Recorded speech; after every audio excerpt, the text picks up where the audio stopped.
एक बीबी मुझे जो है ना वो कहती है आप मेरे साथ जो है ना मेरे साथ दोस्ती बनाओ, तल्लक बनाओ, मुझे आप अच्छे लगते हो। मैं डरते डरते ना कि ये कैसे हो सकता है, यकीन जानो कसम वो मजाक में कभी कहती ना कि आई के बाद मैं नहीं मिलूँगी, तो मेरी आंखों से आंसू आ जाते कि ये क्या, किस जगह बेहतरी कैसे आएगी। हाँ, ये दरबार का माहौल है, कोई अल्लाह माफी दे, ये कोई हीरा मंडी नहीं है, कोई डायमंड मार्केट नहीं है। अस्सलाम वालेकुम नाज़रीन, मैं हूं आपके साथ आपका मेज़बान नईम भट्टी और आप देख रहे हैं लाहौर 42। नाज़रीन, आज फिर बाबा जी के साथ मौजूद हूं और ये वही बाबा जी हैं जिनको हमने आपके सामने दिखाया और आपने देखा कि इन पे जो इल्ज़ाम लगते रहे हैं और जो हमारी तरफ से इल्ज़ाम लगते रहे हैं हम इन पे लगाते रहे हैं। लेकिन जब हमने इन बाबा जी के माजी को देखा और पूरी छानबीन की तो हमें पता चला कि ये बाबा जी जो हैं इनका माजी जो है बहुत बड़ा है। ये बाबा जी जो हैं ये कोरिया के अंदर अपनी ज़िंदगी गुजार चुके हैं, यानी कि कोरिया के अंदर ये रह के आए हैं, वहाँ पे बड़ा अरसा इन्होंने गुजारा है। उसके बाद ये पाकिस्तान आ गए और उसके बाद आज ये फुटपाथ पे क्यों आ गए, यानी कि कोरिया के अंदर ये शहाना ज़िंदगी गुजार रहे थे और FA किया हुआ इन्होंने, FA तालीम भी है इनकी, और आज फुटपाथ पे क्यों आ गए, वजह क्या बनी थी, मज़ीद इनसे ही जानते हैं। और इनकी कुछ तस्वीरें जो हैं वो विंडो पे भी चल रही हैं, आप देखें ज़रा। लेकिन बाबा जी से बात करेंगे। अस्सलाम वालेकुम। वालेकुम अस्सलाम। क्या हाल है? हाल हमेशा की तरह अल्हम्दुलिल्लाह बहुत अच्छा। बहुत अच्छा जी। नाम क्या है बाबा जी आपका? मेरा नाम मोहम्मद अब्दुल्ला। अब्दुल्ला, कितना खूबसूरत नाम है आपका। जी, मुझे खुशी है कि मेरा नाम अब्दुल्ला है, अल्लाह का बंदा। बाबा जी आप कोरिया के अंदर रहे हैं, कोरिया के अंदर आपने टाइम गुजारा है, आज फुटपाथ पे हैं, वजह क्या है? कुछ बातें जो है ना बताने वाली नहीं होती, लेकिन अब क्या करें, वो चलो खुल के नहीं बता, बाबा जी आज खुल के बातें करें और दिल की बातें करें। बस अल्लाह का हुक्म भी है ना, अल्लाह का हुक्म भी है कि अगर आपका कोई ऐसा इरादा है ना कि मुझे राज़ी करना है, तो फिर मैं ऐसे लोगों को बताऊं, हज़ारों लाखों लोग सुने हैं और इसमें एक वो दिखावे वाली बात आ जाती है। मुझे नहीं मुनासिब लगता कि मैं कोई ऐसी बात करूं कि मेरा एक बहुत बड़ा मिशन है। वो कौन सा मिशन है? ये मेरा मिशन है। बस इतना ही यकीन कर लें कि मैं आज से 30 साल पहले, ये जुलाई का महीना था, 93 की बात है, मेरे दिल में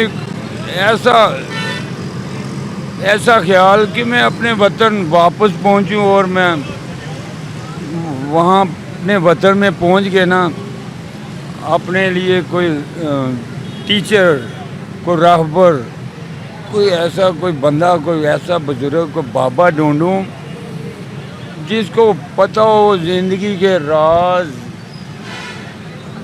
ये ज़िंदगी के राज जो है ना, ये अंदर की कि कैसे जो है ना खुशहाल ज़िंदगी कैसे गुजारी जाए। किसी बाबे की मैं खिदमत करूँगा, सेवा करूँगा और बाबा खुश हो गए ना, मुझे बताएगा, हाँ मेरी रहनुमाई करेगा।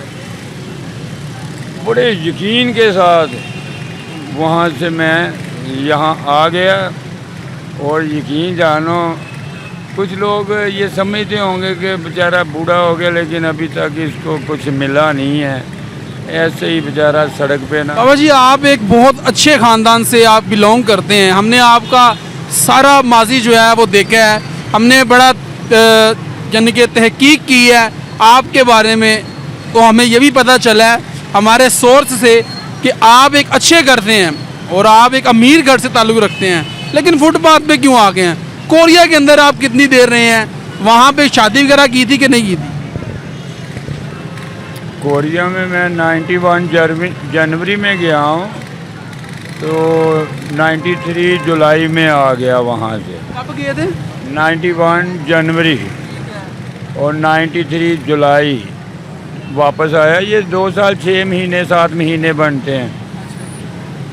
वहाँ शुरू में जब मुझे ज़बान नहीं आ रही थी ना वहाँ की, तो मैं कही क्या करूँ, ये वो इंग्लिश भी नहीं समझते थे। इंग्लिश भी उनकी बड़ी उनकी जुबान क्या है?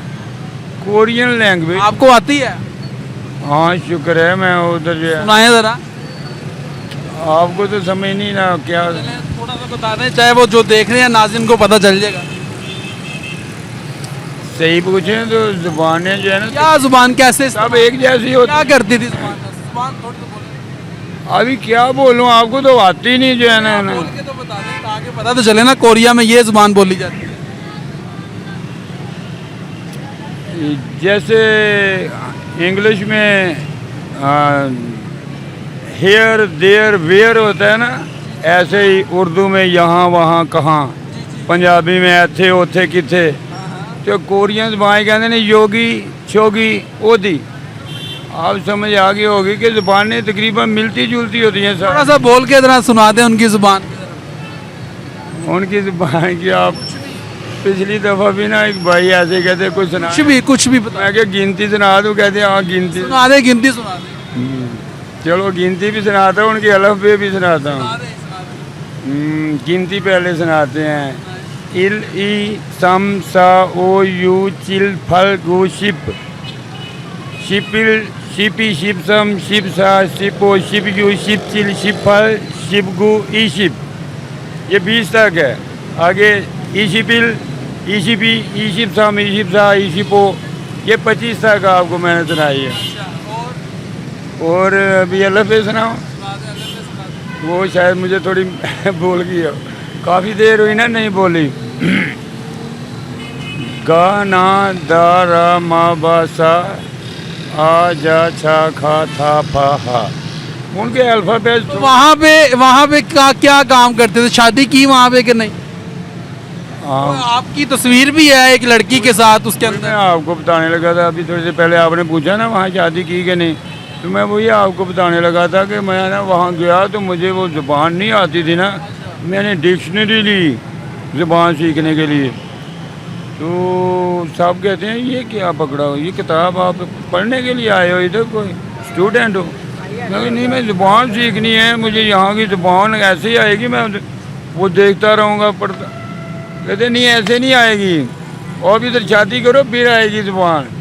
मैं कहा ये कैसे हो सकता है, ज़ुबान पहले आएगी तो फिर ही मैं शादी करूँगा, ऐसे कैसे कि ज़ुबान सीखने के लिए शादी करूँ। फिर एक कोई मेरे साथ ना कोई वाक़या ऐसा बन गया कि वो एक बीबी मुझे जो है ना वो कहती है आप मेरे साथ जो है ना मेरे साथ दोस्ती बनाओ, तल्लक बनाओ, मुझे आप अच्छे लगते हो। मैं डरते डरते ना कि ये कैसे हो सकता है, मुझे इनकी ज़ुबान नहीं आती, इनको इंग्लिश वगैरह कुछ नहीं आता, इशारों में कितनी देर क्या बंदा बात कर सकता है। फिर मैं कहा चलो देखते हैं, शायद इससे मुझे ज़ुबान सीखने का मौका मिले। वो थी ज़रा मेरी उम्र 24-25 साल थी, उसकी उम्र वो मुंह से तो 35 कहती थी, मेरा ख्याल है वो उससे ज़्यादा थी। वो लोग कहते थे कि आप लड़के हो, वो क्या अपने को आंटी जो है ना आंटी रखी हुई है, आपने हम उम्र रखो शादी करो। तो मैं कहा नहीं बात मुझे जो है ना ये अच्छी लगती है, ये मुझे ज़ुबान सिखाती है, मुझे इससे जो है ना रोज़। कितनी देर मोहब्बत होगी आपको, प्यार हो गया? उससे ना मेरा 1 साल और 1 माह 13 माह गुजरे। मोहब्बत रही? इतना यकीन जानो कसम, वो मजाक में कभी कहती ना कि आई के बाद मैं नहीं मिलूँगी, तो मेरी आंखों से आंसू आ जाते कि ये क्या मोहब्बत होगी भाई, ये मुझे नहीं मिलेगी तो मेरी ज़िंदगी कितनी बदमज़ा होगी वरना। तो वो जब मिलती अच्छी लगती, बहुत अच्छी लगती। तो बेशक कोरियन ज़ुबान सीखने के लिए ही मैंने तल्लक बनाया था, लेकिन पता है भाई इस तरह बात लंबी हो जाएगी, मैं आपके साथ ना शाम तक बैठा रहूँ, बातों से बातें नहीं। लेकिन बाबा जी आपका माजी बहुत बड़ा माजी है। आज ये फुटपाथ पे आप आ गए हैं, याद तो आता है वो वक्त जब आप कोरिया में थे, एक शहाना ज़िंदगी गुजार रहे थे, और आज फुटपाथ पे बैठ के ज़िंदगी गुजार रहे हैं, वजह क्या है? शुरू में बहुत याद आता था, शुरू में जब मैं आया ना। लेकिन यहाँ पे माहौल अच्छा नहीं है बाबा जी। यहाँ का यकीन जानो, अल्लाह का हुक्म है बुराई के नज़दीक मत जाओ, बुराई के नज़दीक मत जाओ। लेकिन अगर हमको हुक्म हो गए चलो ये बुराई को ख़त्म करना है, ये जो बुराई आपको नज़र आ रही है और आपको अच्छा नहीं लग रहा ना, आपके दिल को अच्छा नहीं लग रहा, इसको ख़त्म करना है। फिर तो हम नज़दीक जाएंगे तो ख़त्म होगी ना, कि बस दूर से ही कि दूर से देख के इसको ख़त्म कर दें। अल्लाह करे कोई ऐसी रूहानी ताकत मिलेगा हमें इनमें इस तरह ना ही रहना पड़े जी। ऐसे लोग जो गंदी गाली देते हैं और गलत बुरा सोचते हैं और हमें पता चल जाए कि ये बंदा जो है ना ठीक नहीं है, बहुत ख़राब है। यहाँ पर लड़कियाँ जो है वो घरों से आ जाती हैं भाग के, यहाँ पर क्या माहौल है? अब ये साथ एक लड़की है, अब इसे डंडा उठा लिया, अब ये सिगरेट भी पी रही है, सरेआम पी रही है। हाँ, ये ना नशा किया हुआ है इसने और नशे में इसको गुस्सा आ रहा है कि ये क्या इंटरव्यू ले रहे हैं बाबा का, ये भी मेरी बेटी बनी है और भी मेरी बेटियां हैं, तो उसको गुस्सा आ रहा है। सिगरेट भी पी रही है सरेआम, नाज़रीन देखें सिगरेट भी पी रही है। ये कोई तमाशा तो नहीं ना कोई इधर ना। लेकिन बाबा जी क्या मैसेज देना चाहते हैं और लोगों को कि आपने ज़िंदगी के अंदर उतार चढ़ाव देखा है और आज ये फुटपाथ पे हैं, तो क्या मैसेज देना चाहते हैं उन लोगों को कि जो किसी की भी इज्जत को जो है ना वो छालना शुरू कर देते हैं? अच्छा भाई, हमें अपनी नीयतें ठीक करनी चाहिए और दूसरे की नीयत पे शक नहीं करना चाहिए। अल्लाह की कसम, आप आते हो ना तो मैं कभी कभी कहता हूँ ये किस नीयत से आते होंगे इंटरव्यू लेने यहाँ। हाँ ठीक है, कुछ लोग पैसे के लिए आते होंगे, कुछ लोग मशहूर होने के लिए आते होंगे कि हम अच्छे से इंटरव्यू करके मशहूर हो जाएं। खुआ अल्लाह की कसम कि इसका ज़िंदगी में कभी 33 साल हो गए ना घर से निकले हुए, 91 से अभी जो, तो कभी मेरी कोई उनको ऐसी को शिकायत नहीं गई थी। लेकिन वो मीडिया वालों की वजह से उनको इतना दिल दुखा कि ये मीडिया वाले क्यों इसके पीछे पड़ गए हैं, ये क्यों जो है ना उधर गंदा मंदा बन के क्यों रहता है। लेकिन मुझे पता है कि जो है ना मेरा यहाँ रहने का क्या मकसद है। क्या मकसद क्या है? आए मकसद जो है ना, यकीन जानो पर किसी तरह इस जगह की बेहतरी का कोई सोचा जाए कि इस जगह बेहतरी कैसे आएगी। हाँ, ये दरबार का माहौल है, कोई अल्लाह माफी दे, ये कोई हीरा मंडी नहीं है, कोई डायमंड मार्केट नहीं है। बिल्कुल जी, सही कह रहे हैं बाबा जी, और हम भी यही चाहते हैं कि ये दरबार का जो एरिया है इसको साफ़ होना चाहिए, शफाफ होना चाहिए।